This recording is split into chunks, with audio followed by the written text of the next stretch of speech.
तो फाइनली पिछले साल की the most awaited anime series दांद दान का सीजन 2 रिलीज हो चुका है। ずっと一人で戦ってたんだ。ずっと苦しんでたんだよ。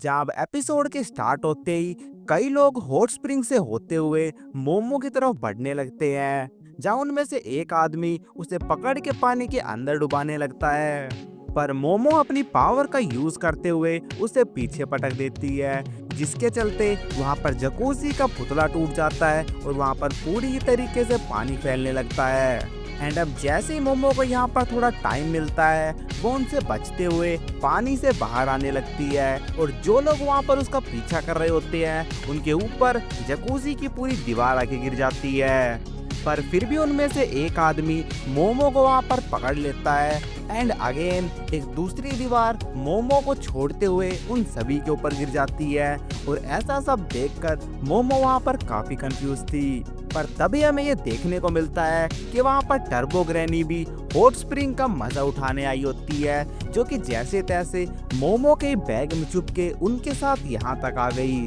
एंड उसी मोमेंट पे वहाँ पर हॉट स्प्रिंग के गार्ड्स आ जाते हैं, जिनसे बचते हुए वो लोग वहाँ से भागने लगते हैं। जिसके बाद अब हमें जीजी और ओकारुन देखने को मिलते हैं, जिन्होंने क्यूरियस होके दीवार में छेद कर तो दिया, पर अब उन्हें ये नहीं समझ आ रहा कि आखिरकार वो लोग अब आगे क्या करें। जिसके तुरंत बाद उनके घर की डोरबेल बजती है, जहां पर जीजी को लगा कि बाहर मोमो आई होगी, पर यहाँ पर तो कीटो फैमिलीज की सभी लेडीज होती है, जो कि अंदर आते ही उनके घर के सारे ही स्नैक्स पेलने लगती है, क्योंकि यही लोग जीजी के घर के मकान मालिक होते हैं एंड अभी उन्होंने इसका रेंट भी माफ कर दिया है। और इसी के चलते वो अभी यहाँ पर इन्हें कुछ नहीं कह पा रहा होता। पर अब ओकारुन को यहाँ पर कुछ नहीं समझ आ रहा होता, जहाँ पर जीजी उसे बताता है कि उसकी फैमिली के हॉस्पिटलाइज होने की वजह से कीटो फैमिली ने उसका सारा ही रेंट माफ कर दिया है। जिसके बाद एक औरत जीजी से वहाँ से चले जाने का उससे कारण पूछती है, जहाँ पे वो उसे बताता है कि वो तो बस अपने दोस्त को यहाँ पे लाने के लिए गया था। जिसके बाद वो बुढ़िया जीजी को बोलती है कि तुम सच तो बोल रहे हो ना, कहीं तुम फिर से किसी स्पिरिट मीडियम को इस घर में लाने की तैयारी तो नहीं कर रहे, क्योंकि इस घर में भूत वूत जैसा कुछ भी नहीं है, तो उसे ये सारी अफवाह बाहर फैलाना बंद कर देना चाहिए। जहाँ पे अब जीजी सभी को ये विश्वास दिलाने लगता है कि उसका दोस्त तो काफी सीधा सा लड़का है, पर उस औरत को उसकी इस बात का बिल्कुल भरोसा नहीं हो रहा होता, जहाँ पे वो अपनी दोनाली से उन्हें डराने लगती है। और अब इसके तुरंत बाद ही वहाँ पर एक पुलिस ऑफिसर आ जाता है, जो कि कीटो फैमिली का ही एक साथी होता है। और यहाँ पर हमें ये बात पता चलती है कि जो लोग मोमो के पीछे पड़े हुए थे वो कीटो फैमिली के ही मेंबर्स हैं, और ये पुलिस ऑफिसर उन्हें वहाँ से बचा के सेफली यहाँ पे ले आया है। जहाँ पे अब उन्हीं में से एक आदमी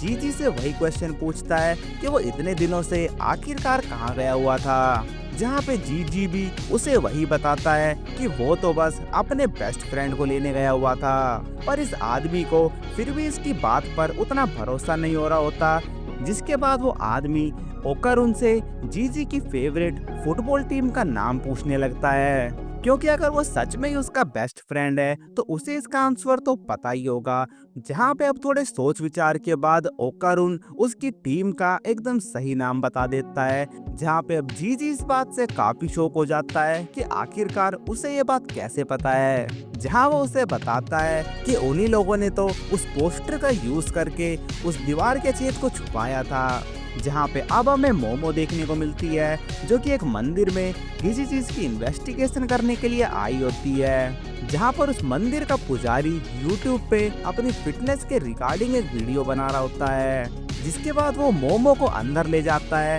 ताकि वो उसे सुचिनो को दिखा सके, जो कि एक सांप की स्किन होती है। पर मोमो को इसे देखकर कुछ खास इंटरेस्ट नहीं आ रहा होता। जिसके बाद वो पुजारी उसे बताता है कि जब ड्रैगन स्वर्ग की तरफ जाएगा तो वहाँ पर एक रेनबो बनेगा, जिसके बाद माउंटेन का गुस्सा पूरे शहर को तबाह कर देगा, क्योंकि वहाँ के लोगों के हिसाब से उस वोल्केनो के अंदर एक बहुत बड़ा सांप रहता है और जब भी वो भूखा होता है तो वोल्केनो बाहर आ जाता है, जिस वजह से इस गांव के सभी लोग उस सांप की पूजा करते हैं और गांव के एक बच्चे की बलि चढ़ाते हैं। और ये सोचिनो जो मोमो अभी देख रही है वो तब का है जब वो वोल्केनो पिघला था, और लोगों का भी यही मानना है कि इसी की वजह से वो सभी लोग अभी तक बचे हुए हैं और अब इसी की वजह से उन्हें बचने के लिए किसी की बलि भी नहीं देनी पड़ती।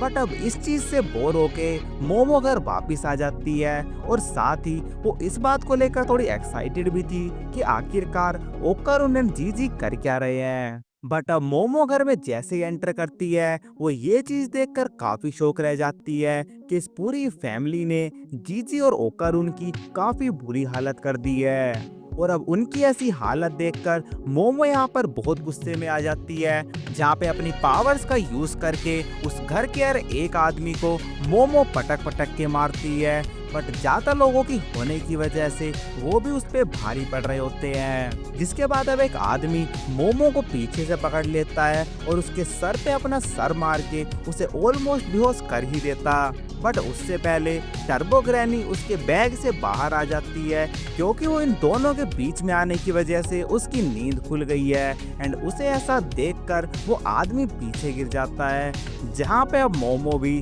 टर्बो ग्रैनी की हेल्प मांगती है, पर वो उसे लड़ने से साफ इनकार कर देती है। पर अब इसके तुरंत बाद ही उस घर की एक औरत मोमो पे ताबड़तोड़ अटैक करने लगती है, क्योंकि वो मार्शल आर्ट में काफी हद तक एक्सपर्ट थी, जिस वजह से ही मोमो उस पे बिल्कुल भी काबू नहीं कर पा रही होती, जहां पर वो उसे ही एक डबल पंच मार के उसी रूम में पहुंचा देती है जिसे ओकारुन एंड जीजी ने तोड़ा था। जहां पर अब इतनी मार खाने के बाद मोमो टर्बो ग्रैनी से पूछती है कि आखिरकार ये बुढ़िया है कौन, जहां टर्बो ग्रैनी उसे ये बात बताती है कि ये बस एक पावरफुल बुढ़िया है। पर मोमो को उसकी इस बात को लेकर कुछ खास भरोसा नहीं हो रहा होता, जिसके बाद वो उसे अपनी दादी का एग्जाम्पल देती है एंड तब जाके उसे इसकी बात का थोड़ा भरोसा होता है। जिसके बाद अब हमें ये पता चलता है कि कीटो फैमिली पिछले 200 साल से उस विशालकाय सांप पे लोगों की बलि चढ़ा के इस गांव को बचाते आए हैं,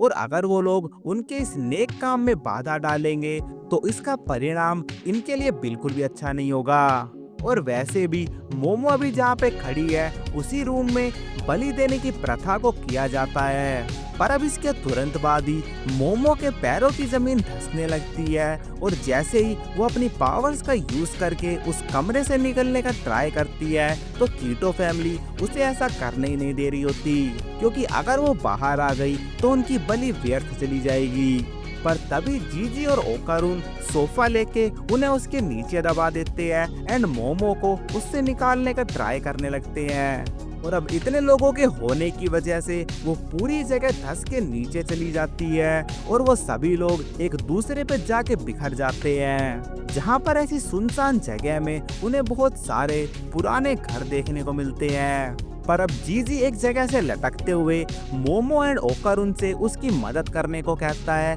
एंड मोमो ने भी उसे ऑलमोस्ट पकड़ ही लिया था, पर वो उस जगह से नीचे गिर जाता है। पर अभी जिस पे जाके वो गिरा वो वही सांप होता है जिसके लिए कीटो फैमिली इतने सालों से बलि देते आए हैं, जहाँ पे उस सांप को देखकर कीटो फैमिली के सभी मेंबर्स उसकी पूजा करने लगते हैं। पर तभी ओकारुन को ये बात याद आती है कि इस मॉन्स्टर का नाम मंगोलियन डेथ वॉर्म है, पर फिर भी उसे ये नहीं लगता था कि इसका साइज इतना ज्यादा बड़ा होगा। जहाँ पे मोमो उस फैमिली को ये बात समझा रही होती है कि ये कोई देवता नहीं बल्कि एक मॉन्स्टर है, जहाँ पर कीटो फैमिली उसकी कुछ बात को समझ पाते इससे पहले ही वो मॉन्स्टर उन सभी को खा जाता है, जहाँ पे बचने के लिए वो तीनों एक रूम के अंदर आ जाते हैं। और उस जगह पे आने की वजह से मोमो और ओकारुन के सर में बहुत ज्यादा दर्द होने लगता है एंड ओकारुन के बॉडी से टर्बो ग्रैनी की पावर आउट ऑफ कंट्रोल हो जाती है, जिसके चलते वो जीजी की तरफ बढ़ने लगता है।